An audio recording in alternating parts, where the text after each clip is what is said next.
Bonjour, bienvenue dans cette vidéo absolument géniale qui va nous permettre de faire des sprites. Ok, donc le but de la vidéo, le but de cette explication, c'est de vous montrer quand même comment faire ça. Je vais vous montrer la correction directement. Tac, tac, tac, tac, tac, tac, TP, hop, hop, hop. Toutes ces corrections, vous les avez évidemment téléchargeables. Normalement, quand je fais une vidéo en dessous, je mets les fichiers corrigés aussi. Normalement. Donc en gros, on aura un index et quand on passe dessus, pouf, ça déroule. Et la base, l'histoire du sprite, c'est d'avoir un seul fichier qui contient toutes les valeurs là des réseaux sociaux, mais ça peut être n'importe quoi. Hein. On peut mettre vraiment n'importe quel type de fichier qui répète des choses et on pourrait faire aussi une animation pour faire bouger quelque chose, ainsi de suite. J'ai vu des sprites absolument génial, ils l'ont enlevé là, c'était une agence de com, c'était un sprite qui crée leur logo petit à petit. Donc ils font une animation et on voit que le logo se crée, c'était à l'ouverture de la page et ça avait une certaine gueule quand même. Donc, voilà, pour faire des sprites, Photoshop fonctionne très bien. Allez, c'est parti. Du coup, on a ça à la fin. Maintenant, au début, on n'a pas grand-chose excepté un index HTML qui contient une div qui a la classe sociale avec des liens qui sont censés amener vers des réseaux sociaux. Ok, on va rajouter ici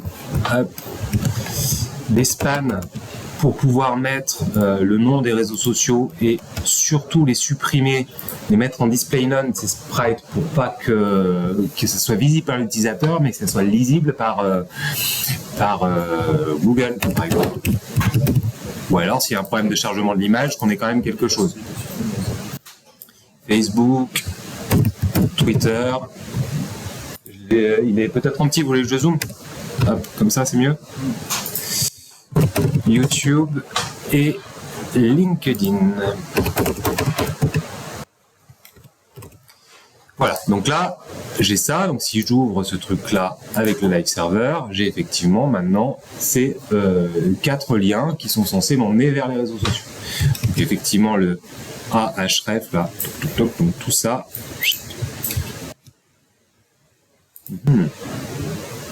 Ça plutôt d'ailleurs. Je vais les sélectionner et je vais mettre quand même un target à blanc, histoire que ça s'ouvre dans un nouvel onglet. C'est quand même un peu mieux. Donc là, on est. Alors, premier truc qu'il y a à faire, c'est la classe sociale. Je vais faire en sorte que ça soit centré, mettons. Donc pour ça, il va falloir que je lui définisse une largeur. Alors pour la largeur, il faudrait que je sache la largeur de chaque boîte. D'accord ? De chaque réseau social. Donc si je prends mon sprite, tout en bas là, ici j'ai 924 par 252, je fais un petit calcul, 252 divisé par 3, ça me fait 84. Évidemment, je peux le redimensionner, pour que ça soit un peu plus petit. Là, ils sont gros. Pour le redimensionner, je vous avais parlé de l'outil Microsoft Power Toys, entre autres, qui fonctionne plutôt bien, parce que si je vais sur cette image-là, donc je l'affiche dans l'explorateur de fichiers, donc c'est tout petit, hein, mais là je vous promets que c'est celui-là. Je fais un clic droit et j'ai un truc moi qui s'appelle redimensionner les images. Ça a été rajouté par les outils de Microsoft et quand je clique dessus, j'ai une fenêtre qui me propose des valeurs définies, petit, moyen, grand, ou une valeur personnalisée. Donc mettons que je veux faire des images qui fassent 32 par 32. Je vais faire 32 x 3, donc 96, et puis comme il y a 11 images, ça fera 32 x 11, donc 352. Je clique sur redimensionner et j'ai tout de suite une autre version qui a la bonne taille. Donc tant qu'il y a des outils qui sont créés intelligents et gratos, n'hésitez pas à les utiliser. Donc on va le faire en 32. Oups, là j'écris 32 dessus. Quand je retourne dans mon VS Code, vous verrez un peu mieux parce que c'est celui-là, et que je rafraîchis. Ah non, je suis pas sur le bon. Ah non, ça c'est déjà une correction. Où je suis. J'ai trop de bazar en fait. Non, c'est pas celui-là non plus. Bon, on va le rouvrir. Ah, c'est celui-là. Donc maintenant, j'ai bien mon Social Strike 32 qui est ici. Donc c'est la même chose, sauf que maintenant, il fait 352 par 96. Ok, je prends soit l'un, soit l'autre. Je vais quand même prendre le 84 parce que ce sera plus visible à l'écran, mais en toute logique, 84 c'est un peu gros, me semble-t-il. 32, ça suffit bien. Donc, pour ça, je vais créer mon style.css. Je vous rappelle que quand vous avez le fichier qui est déjà, le link qui est déjà inséré, faites un contrôle-clic dessus s'il n'existe pas et vous créez le fichier. Ok? Donc là, ce que je vais faire, c'est que je vais faire 84 x 4. Et puis, je vais rajouter une marge entre chaque sprite, entre chaque réseau social. Ok? Donc pour ça, je vais faire 84 x 3 plus 15. Parce que je vais faire 5 pixels. Wow, 5 pixels, ou 10 pixels, 30. On s'en fout en fait. Plus 30. Ça veut dire que je dois avoir une boîte qui fait 282 pixels. Ça vous va? Donc du coup, sur mon point social, je vais lui faire une largeur de, comme j'ai dit, 282 pixels. 282. Oups. Et je vais lui mettre des margin left auto, margin right auto. Et si je lui mets un background red, mettons, je devrais voir quelque chose. Ça fonctionne. Okay, il est bien centré, j'ai pas de problème. J'enlève le background, j'en ai pas vraiment besoin pour le moment. Ensuite, je vous rappelle que si, hop, c'est ici plutôt, comme ça j'ai les deux de chaque côté. Ce que je vais faire, c'est faire en sorte que les spans déjà ne soient pas affichés. Donc je vais aller me faire un point social. Ce que je vais faire, c'est que je vais faire A span. Ça sert à rien, hein, j'aurais juste pu mettre un span, les spans qui se trouvent dans le social, en display none, ça aurait marché. Mais je préfère mettre A span, comme ça je vois que c'est les spans qui se trouvent à l'intérieur du lien, rien que quand je lis directement le CSS. C'est tout. C'est par facilité après de lecture. Donc, chaque span, chaque lien, pardon, social A, d'abord je vais le mettre en display inline block pour pouvoir leur fixer des hauteurs et des largeurs. Je leur ai dit que la largeur c'était 84 et la hauteur c'était 84 et que je voulais une margin à droite de 10 pixels. Ok, sauf que là ça dépasse de ma boîte.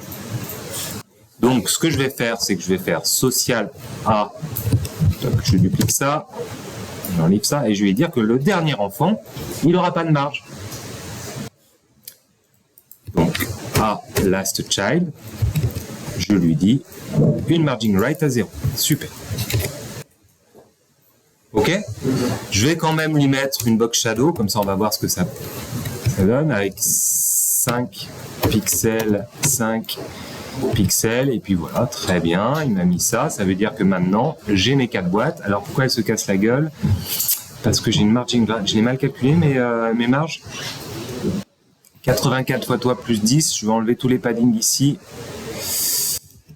84 fois 3 plus 30, ça devrait fonctionner, on va voir pourquoi ça se casse la gueule. 84 fois 4, c'est bien pour ça que ça marche pas. Ok, donc je vais être obligé de rajouter 84 à ça, ça doit me faire 366. Si c'est ça, hein. Bon, on va pas se fatiguer. Hop. Ouais, c'est 366. Donc j'ai un truc qui fait que ça se casse la gueule. C'est la box shadow qui fout la merde. Le fait que ça dépasse puisqu'on a rajouté 5 pixels de box shadow sur chacune.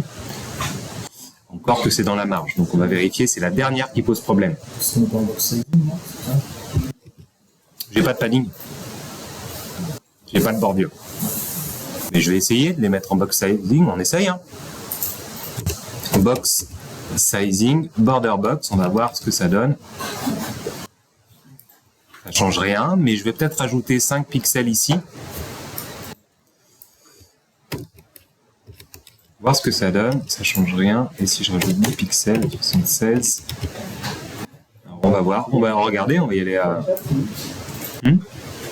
Et non, parce que je pense que la bordure, on va vérifier. Hein.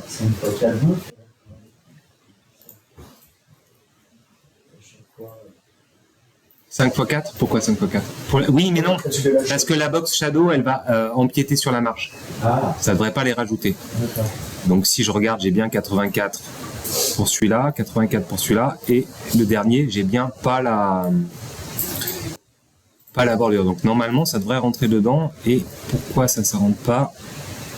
376, 84. Ah, j'ai un truc à la con là. Ah, c'est cet espace là. Ce truc-là qui fout la merde. C'est ce truc-là, voilà. Des fois, sur certains navigateurs, ça prend quelques pixels et vous voyez que là, ça nous prend 4 par 18, ça me prend 4 pixels en plus. Je vais les vérifier sur un Chromium, ça fait la même chose. Ça fait la même chose. Donc j'ai un espace qui me fout la merde à un endroit, je ne sais pas où, et c'est souvent le retour à la ligne ici qui pose problème. J'ai des retours à la ligne un peu foireux. Je les enlève pour le moment et on va voir si c'est ça qui pose problème. Ouais, oh. Hop. Ça. Ok. Et là, c'est bon. C'était bien. C'est retour chariot qui posait problème. Je devais avoir un truc un peu foireux. Peut-être c'est issu d'un copier-coller, j'en sais rien. Et là, je remets les retours chariot pour voir si c'est ça qui me pose problème. C'est bien ça. Alors parce que je vais cibler le contenu. Si je veux cibler le contenu, je suis obligé de le mettre dans un élément. Si je veux faire en sorte qu'il ne s'affiche pas, ce Facebook, juste le texte, je suis obligé de le mettre dans un élément. Et le span est quasi fait pour ça. Donc je vais enlever ça, on ne va pas réfléchir 10 ans, on va laisser à la ligne. Bon, c'est pas top, mais c'est comme ça, et c'est bien à cause de cette raison. Donc 366 devrait fonctionner maintenant. Et là, on est juste. Ok ? Bon, faites attention, vous avez vu comment j'ai fait pour le valider, je ne le savais pas plus que vous, j'y ai pas pensé.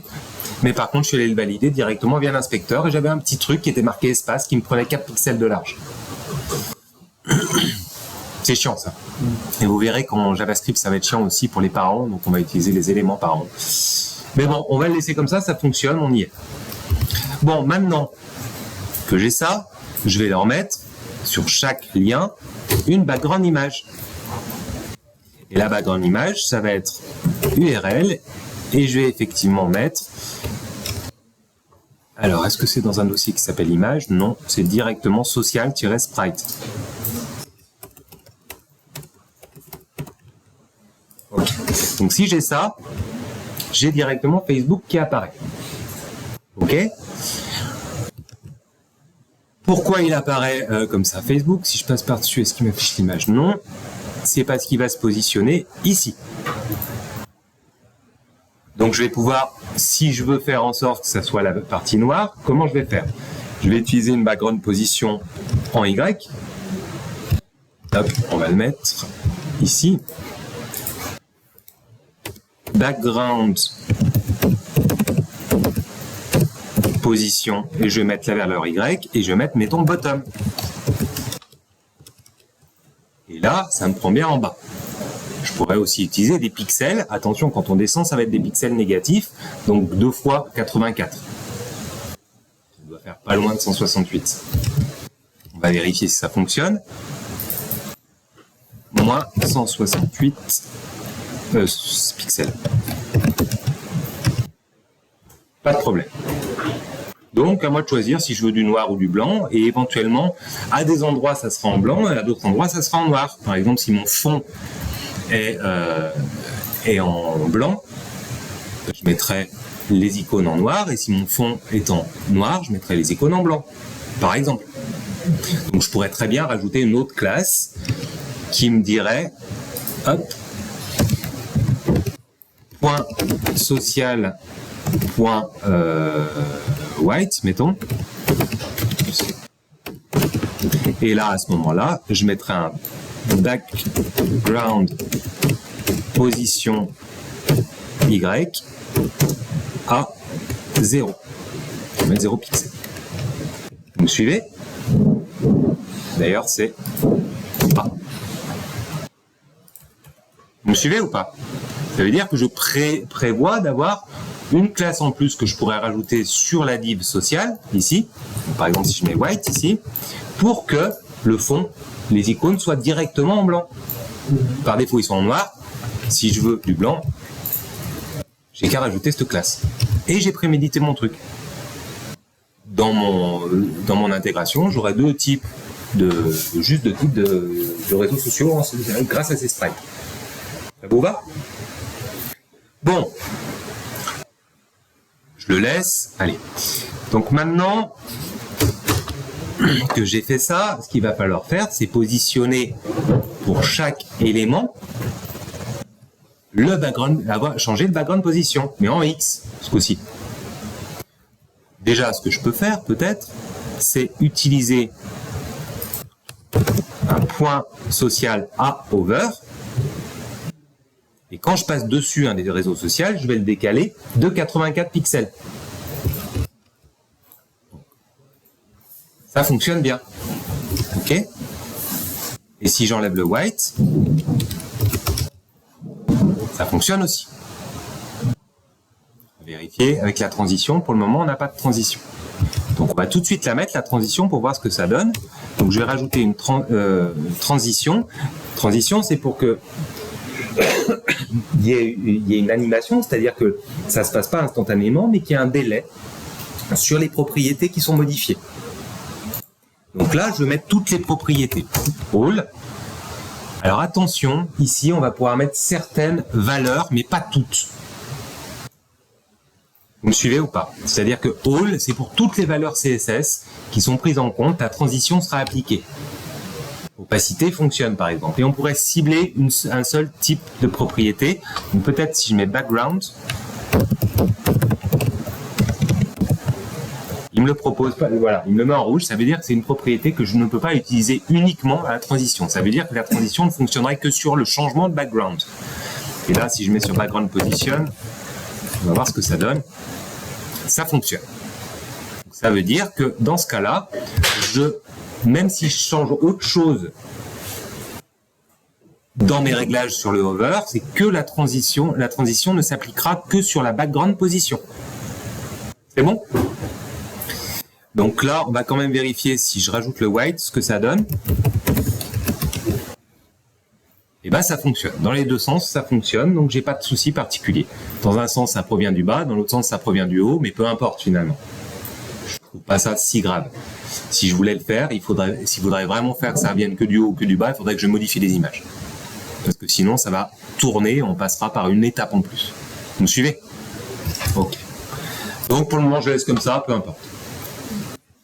Il ne me reste plus que là, dans ce cas-là, à positionner correctement chaque background image, et puis j'ai fini mon truc. Hein. Donc je vais aller positionner les background images de point social à point Facebook, comme ça je le fixe. Donc en Y, c'est bien 0 pour Facebook. C'est bien à l'origine. Ensuite, point social Twitter. Alors on va aller voir, il me met moins 84, on va voir ce que c'est. Ça me semble pas judicieux, moins 84 pixels. Alors, je sais pas si le moins 84, il va dans ce sens ou il va dans le sens inverse. Vérifions. Il va dans ce sens. Moins 84, c'est par là. D'accord? Donc, du coup, si je mets 84, en toute logique, j'ai YouTube. Vous êtes d'accord? On va vérifier. C'est bien ça. Donc, du coup, je vais mettre, dans ce cas-là, 84 x 3. Allez, soyons fous. J'ai pas envie de réfléchir. 252. Donc là, je vais aller lui dire de mettre à 252 pour Twitter. Et pour le reste, vous avez compris qu'il suffisait de savoir un petit peu faire des multiplications. Point social à point... c'est quoi l'autre? LinkedIn. Ok, il m'a mis 504, est-ce qu'il vise bien? Pas du tout. Et on va mettre point social à point YouTube. Et là, on va les calculer parce qu'il m'a donné des valeurs hasardeuses. Ça, c'est GitHub Copilot. Donc, on a dit que ça partait dans ce sens-là. Donc, ce que je veux, c'est d'abord YouTube. Bah, YouTube, on a dit que c'était 84, me semble-t-il. Hein. Ok, et LinkedIn, hop. 588 dans ce sens, ou moins, on va mettre 588. Et là, j'ai bien mes sprites qui fonctionnent sans aucun problème. Fastoche. J'arrête l'enregistrement de la vidéo, elle est assez longue. Hop, 20 minutes quand même.